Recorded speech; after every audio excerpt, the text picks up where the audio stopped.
Hi, my name is Joy Moden and welcome to another video in my cosplay series.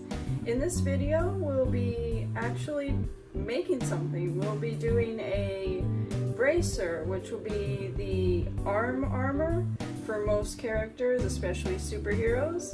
The arm armor is going to be something super easy. I'm just going to show you a simple one. You can customize it to whatever character you want, but this is just I'm just going to be showing you the whole process behind building something as simple as that. And then you can use those techniques and those processes to build something, hey, even beyond what I've made.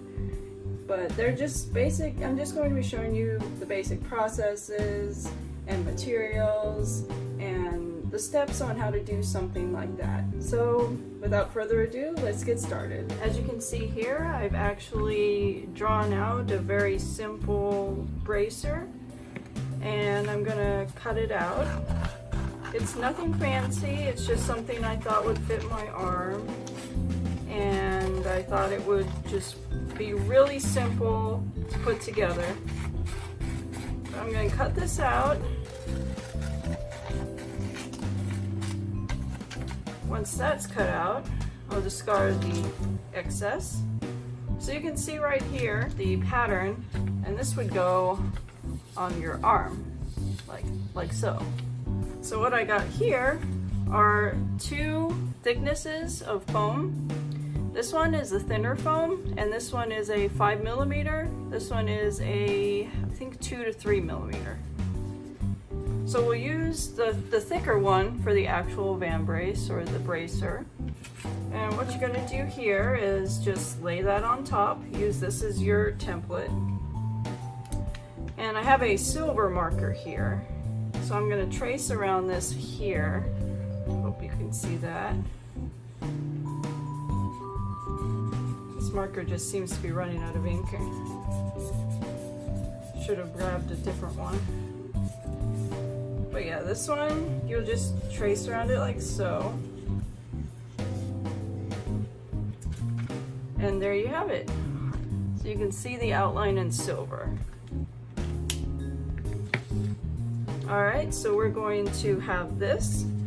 And a tip I have for actually using the details, for getting the details onto the other piece, I would say go over it with a pen, like so. Just go over the markings really hard. Just trace over your markings. And use some pressure when you're doing this. When you're using this pen, you should use some pressure on it. That way you get an indentation on the other side. So when you have this indentation, what I do is I just use regular chalk. Take one out, and then you just lightly go over this with the chalk. And since this is black foam, I would use white chalk because it stands out more. If you're using white foam, I would use black chalk. Something that will stand out. So what you do is place this on here. Make sure it's held down really well. Get your pen again, go over this. Just trace over this again. Put a little bit of pressure on it, just so that you have that. Press down just a little bit maybe, just to make sure you get an indentation. And then probably want to trace out this end with something you can see it. And voila, a very faint outline of what you're going for. So in that case, you will go over these defined lines with the marker. Alright, so there you have it. There's the detail. Now what you're going to do is take your utility knife that I showed you in a previous video and just get out to about that much blade. Just enough so that you can actually get through this thick foam.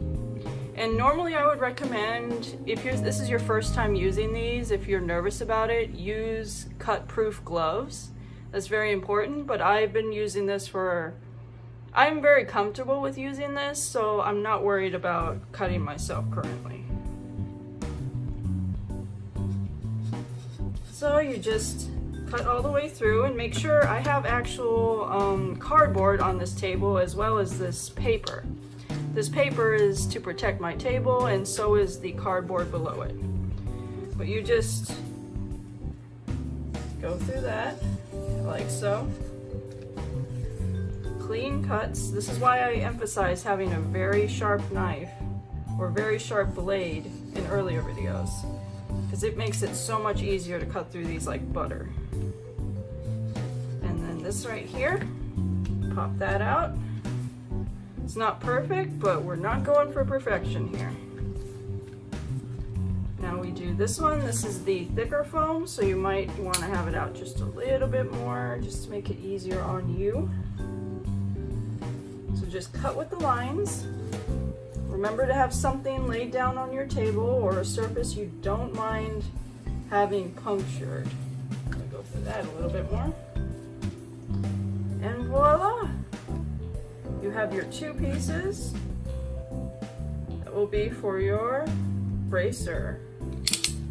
And remember, whenever you're not using your blade, always keep it within the protective outside coating. Never leave it around like this, because you might bump into it, you might cut yourself.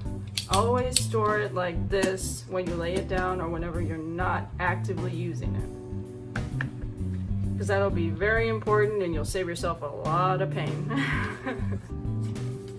So what we're gonna do now is set this aside, because you never know, you might need to use these scrap pieces for little details. And what you want is this to have a curve to it. This will not normally hold a curve just by itself, but let me go over here and plug in my heat gun. This is the kind of heat gun I use. I use this heat gun when I'm actually doing foam work, when I'm doing warbler, anything that needs to be heated up and molded, I use a heat gun. Now, why would I use a heat gun over something like, say, a hair dryer? Like, why wouldn't a hair dryer work? Well, technically a hair dryer could work, but it just takes a much longer amount of time to heat up your piece and get it molded, that it doesn't make sense. All right, so I have plugged in my heat gun. You can see right here. One of the safety tips I have for using this, when this is on, never point this at your face or at a cat or a dog, or never do this for too long, because you will feel the heat and you will burn yourself. Especially if you have it on higher heats. This right here, this metal, this gets very, very hot very quickly. So never ever touch this when it's on. It's off right now, so it's cool. But it also will need time to cool after you turn it off. So be very mindful of that when using a heat gun.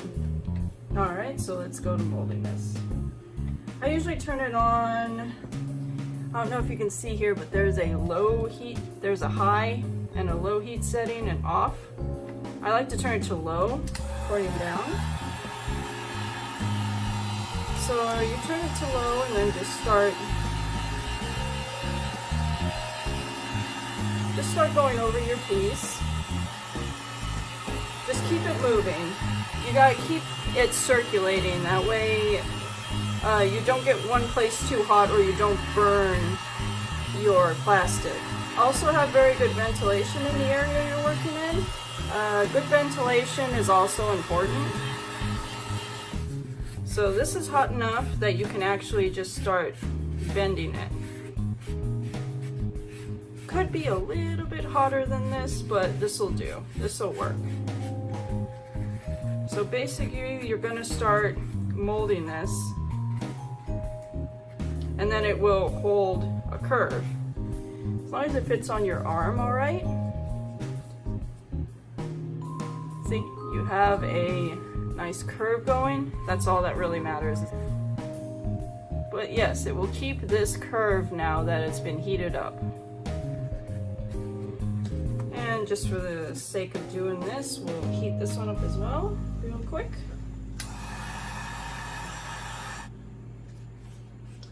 And this is a thinner foam, so it's going to be easier to curve, it's going to be easier to work with. All right, so you just work with that. Move this out of the way. You just use this and keep on working it while it's cooling, because that's the vital time. And it shouldn't be too hot to touch. It should never be like scalding hot. It should only take maybe just a few minutes to heat it up on the low setting, or just a few more than what I previously did. So now this is holding a curve as well. You can see how curved it is right now. Let me see if I can get the camera to look. There you go. So this is so that it will fit right here. And then this will go on your arm. So you can see there's some layering there. It'll give you some depth and it'll look much cooler.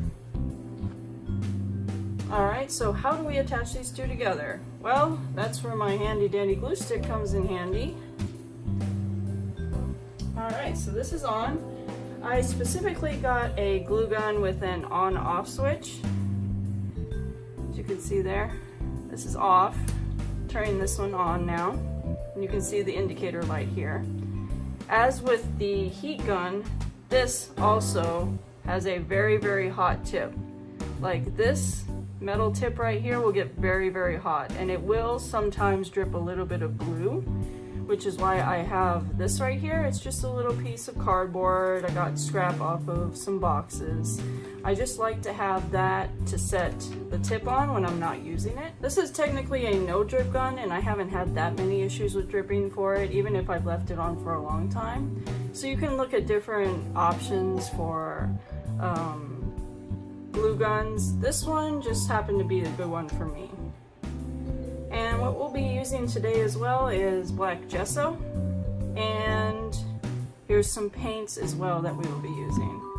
I decided to go for blue and purple because why not? And we talked earlier about the gloss varnish. We will be finishing this with the gloss. Alright, as you can see right now, this is starting to drip a little bit of glue. So what we'll do here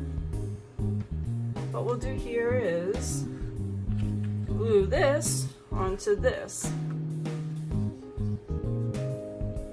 Whenever it's hot enough, it should start to drip out just a little bit of glue at a time. Be careful to avoid your fingers when doing this. I'm just confident in my use of the glue stick. And it will give off a smell, but that's normal.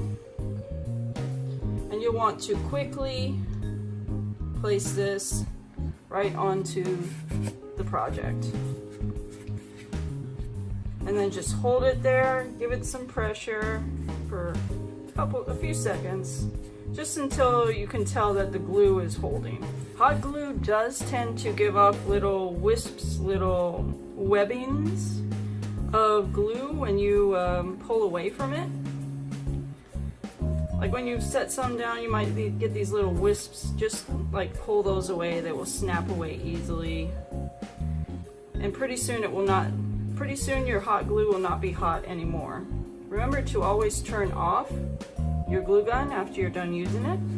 It's just good practice, good safety. Alright, so now you have something that you can later paint. What we're going to do now is open our gesso. Nice black gesso. It's a nice thick consistency. So you'll just grab a brush like this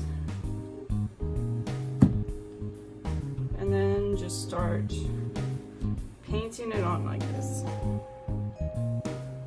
Make sure you get good coverage.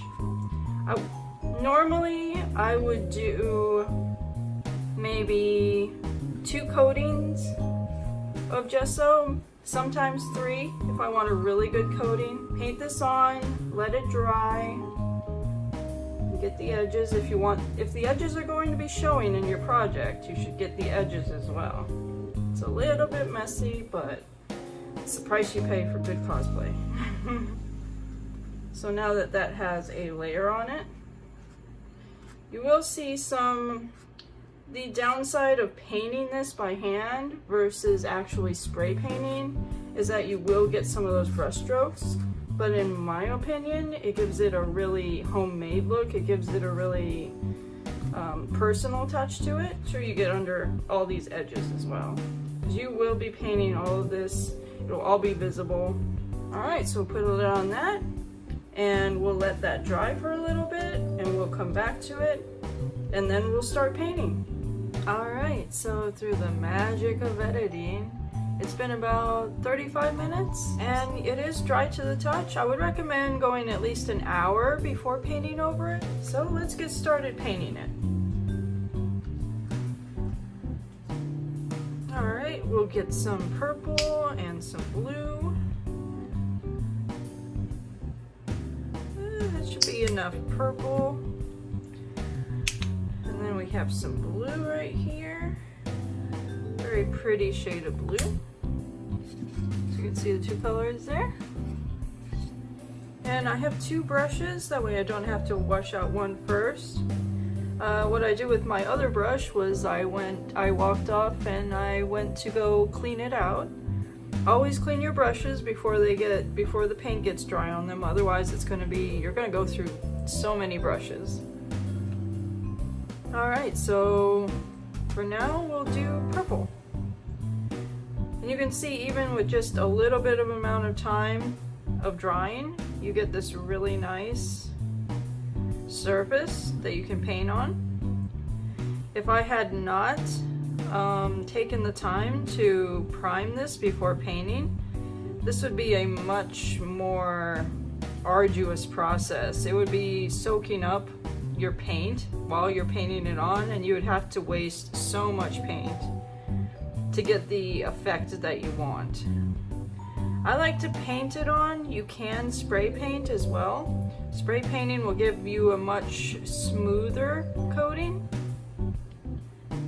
but like in my personal opinion, I do prefer to paint it on because then you can have more freedom over texturing. A lot of people would say otherwise. A lot of people would say, well, you can put a spray paint cover on first and then you can paint over that and add some textures to it after the spray paint layer. But this is just my personal preference. I don't claim to be a top expert on this process. But I have been doing this enough years that this is just the process that's worked for me. You may like that process a little better. You just go with whatever works best for you. Alright, so there's some purple. Set that there. I'm going to paint on some blue for this nice centerpiece. What I would do is I would just sometimes paint even the sides over here very carefully. That's why I have a different variety and shape of brushes, because then you can just shift between them and get the effect that you want. In this case, I'm not trying to emulate any character in specific. I'm just trying to get this painted. I'm just trying to get a simple template for you to go by, a simple example. That way you can expand upon it and do whatever you want and do whatever you're trying to make. I'm just giving you a guide for what would be the best, or a starting process for you to start learning how you would like to make your own bracers. And I take a little bit from many different sources, many different people. I've watched videos on YouTube, I've read up on articles, I've seen tutorials, and I've just taken what I feel is the best for me out of each and every one of those things. So for now I'm going to let this dry, and then we'll come back for the one final step. Alright, so it's been another 30 minutes or so. then I've let this dry. As you can see, it doesn't take long for these layers to dry, but usually what I like to do is let it dry for at least an hour between coats before I put another coat on. This is not coated as well as I would have liked. I would have liked to have it coated just a little bit more solid. With, like, if I was doing purple and blue, I would make sure I would coat it with enough layers until it was solid. So what I'm gonna do now is I'm going to apply the gloss varnish. I always like to shake it first because it does get separated over time. You don't need a whole lot. You only need one coat of this over everything. So what I will do is just use another brush and lightly coat everything with your varnish. And this is a gloss varnish, which means that it is going to have a really nice, pretty sheen once it's all dry. Just make sure you coat everything. Everything that's been painted, make sure it's coated with this. And you can be generous with this. You can put a thick layer on if you wanted to. Alright. So now once that is dry, then you'll have a nice completed piece. And you'll have a nice sheen to it. You can already see that gloss shine showing off in the light here. Dry, what I'm going to do is let it dry overnight, and then in my next video what I'm going to do is show you the different kinds of ways to attach these.